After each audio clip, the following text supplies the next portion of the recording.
Hello and welcome to Wilson Center Now, a production of the Woodrow Wilson International Center for Scholars. Hi, I'm John Molesky. Our guest today is Amy Austin Holmes. Amy's an Associate Professor of Sociology with American University in Cairo and a fellow with the Wilson Center's Middle East program. And she's just returned from a historic moment in Syria. You were there when the Caliphate fell. That's right.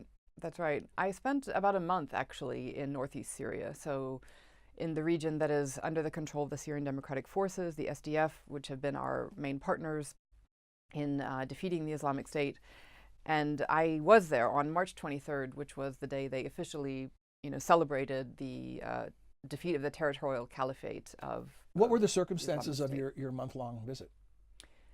So as part of my research here at the Wilson Center, I'm trying to understand the growth of this local government or the self-administration in Northeast Syria. Back in 2012, even before the Islamic State was declared officially, there were the forces of the Assad regime of Bashar al-Assad withdrew from the north, from Kobane and Qamishli and Afrin, and those regions declared autonomy from Damascus. Mm-hmm. Now, with the fight against the Islamic State, over the past number of years, this region that has autonomy from Damascus has expanded, and now it's about 1/3 of Syria. So it's a very large, chunk of the country.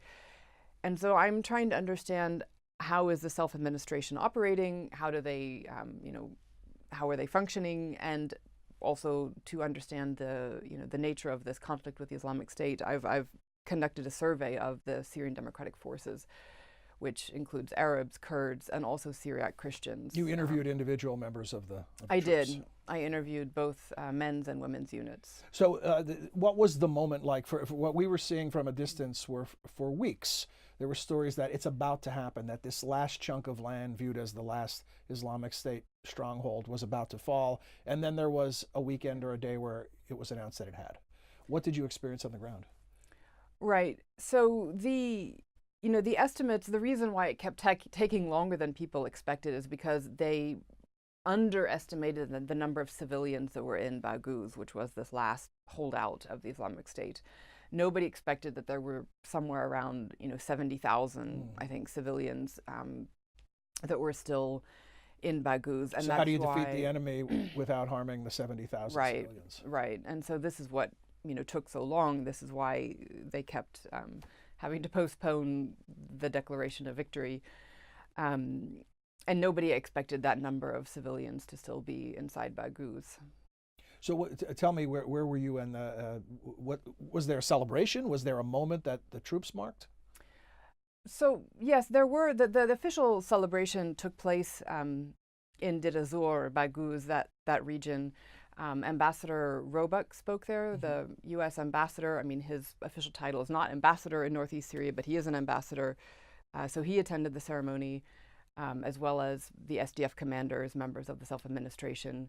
But there were also, celebrations taking place in other parts of Northeast Syria. It was, I think, truly a historic moment, and I felt very, very lucky to be there. Although people, of course, are still very concerned about the continued existence of sleeper cells. There have been a number of targeted assassinations that have taken place, targeting some of the leaders of the self-administration, but also some tribal figures. So there's, nobody is under any illusion that, it's going to be smooth sailing from now on, but it was still, I think, an important, important to mark that victory of the territorial caliphate. And territorial is the key word, right? Right. We were talking about taking back land. You can't necessarily just as easily defeat an idea. Exactly. And, we have to remember that the Islamic State ruled over a territory that was about the size of Great Britain. There were some 8 million people that were under their control. And some of the women I interviewed, for example, in Manbij, for just, as one example, they told me that they, were never captured by the Islamic State. They were never sold as sex slaves, for example, but the way they survived was by basically becoming prisoners within their own home and just not leaving, like never going outside. And so if you can imagine, So sort of self-imposed house arrest just for safety? right, just to avoid, being captured or kidnapped, or because they didn't want to wear the niqab, for example. And so now they some of the women that I interviewed who've joined, for example, the Manbij Military Council, are Arab women that are now, training to use weapons and have also been engaging in some of these combat operations, which is a new phenomenon, especially in Arab communities. We used to focus more on the Kurdish women that were part of the YPJ that, then joined the SDF. But there's also Arab women, there are Syriac Christian women. So that's part of my research, is to understand how this SDF has evolved over time, over the years of combat, and to become a multi-ethnic force that includes, again, both men and women. But going back to the issue of the ideology, I think one of the key things that should be done actually now is to invest in education as part of the rebuilding and reconstruction of this region. I think that's the best way to try to defeat this ideology. And unfortunately, the schools in Northeast Syria do not have any accreditation. They're not accredited by the regime in Damascus. And this is one of the main reasons why refugees, Syrian refugees who've left, for example, to Lebanon or Jordan or Turkey, this is one of the major impediments for them to return to Syria. Because if they come back to the Northeast, the schools won't, their degree won't be recognized. So this is something that I think, we should, focus on and try to find a way to offer some accreditation for those schools, because that would also allow the refugees to return, which is what many countries want to do now. They want to send, Is there an infrastructure in place to support in this regard? So the infrastructure is in varying states of repair or disrepair, depending on where you are. I mean, Kobane was liberated from the Islamic State in January 2015. Raqqa was liberated October 2017. Deir ez-Zor, Baraguz was just liberated last week. So, it really depends on what city you're in and how long they've had to rebuild. But overall, and this is one of the things that was, sobering from my trip, was to see that, Raqqa, for example, the former, self-declared capital of the Islamic State Caliphate in Syria. So it's been over a year and a half now, right, since it's been liberated. But the city is still, there are piles and piles of rubble and ruin. And people, we can't expect people to live like that forever. No. There's all kinds of diseases that can spread because there are still possibly corpses underneath the rubble. So, it's absolutely imperative that the international community, help rebuild. And we now are focused on stabilization efforts. But really there needs to be rebuilding, there needs to be reconstruction. And General Votel actually has said this already a year ago, and even before that. So it's something that I think if we want to prevent the reemergence of some other extremist group, whether it's the Islamic State or by some other name, we really have to focus on rebuilding and education, because, otherwise anyone could come along and exploit the grievances of people who are forced to live in really miserable conditions, which nobody should be expected to live like that. What happens to the Islamic State fighters? I know there was some requests from the SDF, I believe, for setting up a tribunal in place. Right. Is there any progress in that regard?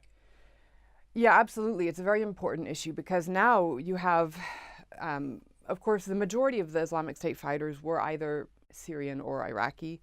But there were also many foreign fighters, people who, for example, had European passports. I think the BBC was reporting just yesterday that there were over 50, British citizens, some of them from the University of Westminster. I think they have tracked them back to there. But there's also Belgian, French, German.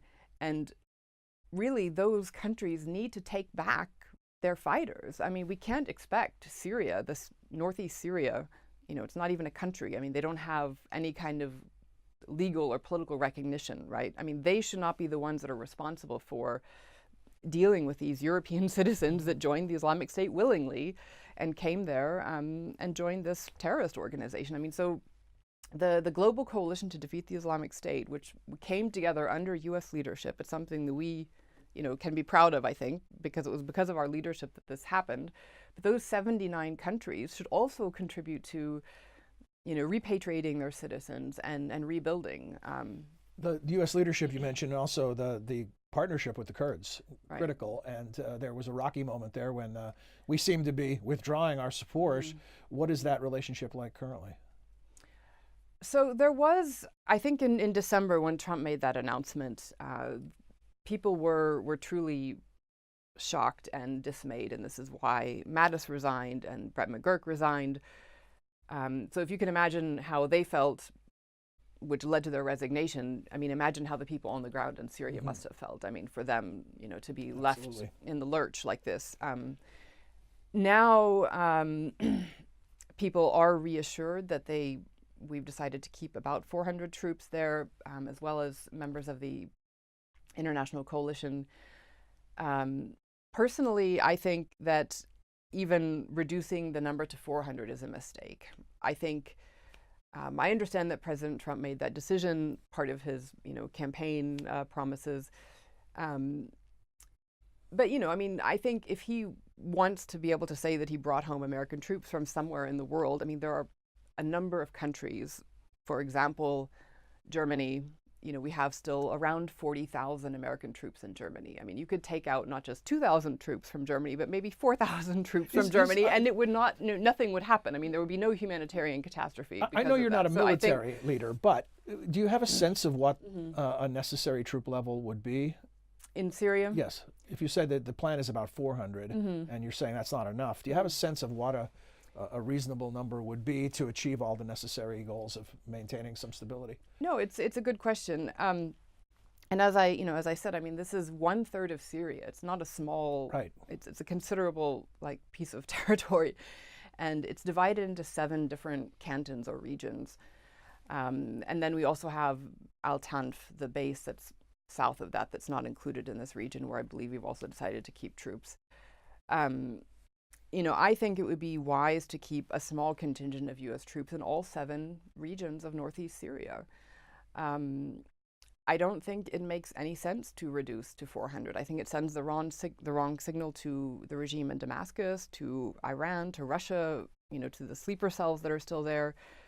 And their role would be essentially to not create the void that could be filled by a returning Islamic State or some other actor. Right, because in January, after Trump made the withdrawal announcement, there was an attack in Manbij that killed 19 people, including 4 Americans. So this withdrawal announcement emboldened those sleeper cells. It also emboldened the regime. There were some movements that you could see from the regime forces that moved closer to the borders of Northeast Syria.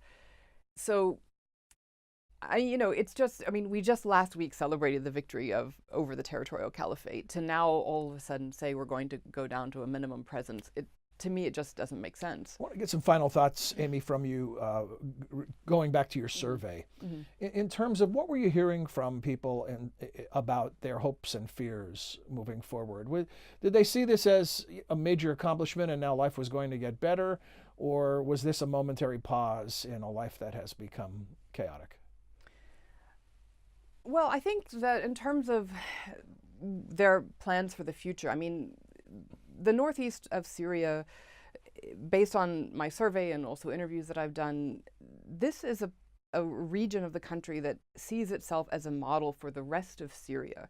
They're not trying to separate from Syria. This is a mistake that I think a number of analysts, they think of the Kurdish region of Iraq and they think, well, the Kurdish region of Syria, they must have similar ambitions or plans, but it's a very different region, and there are very different dynamics, and that's why I've been trying to emphasize that it's not just a Kurdish region. There's Arabs, Syriac Christians, Turkmens, Circassians, Yazidis, etc.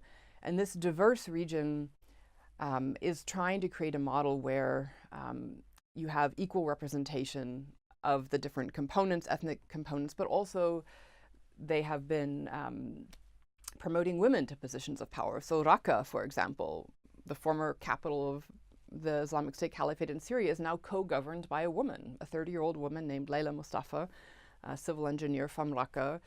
Deir ez-Zor is co-governed by a woman, Layla Hassan, an Arab woman. So there's, I think these are some of the positive signs that, despite all the challenges, that they are promoting women, and that this is something that I think, of course, not everybody likes it. Not everybody likes to see women sharing power with men or in positions of power. But, they've passed a number of laws, for example, abolishing child marriage, which is, still legal in the part of Syria that's under the control of the regime. But I think that's something that actually U.S. Officials could recognize as well, that we've praised the SDF for their bravery, for their heroism on the battlefield, but they have also made a number of steps in terms of passing laws in this region, which I think we also should recognize as important steps in promoting and protecting the rights of women, girls, and also religious minorities.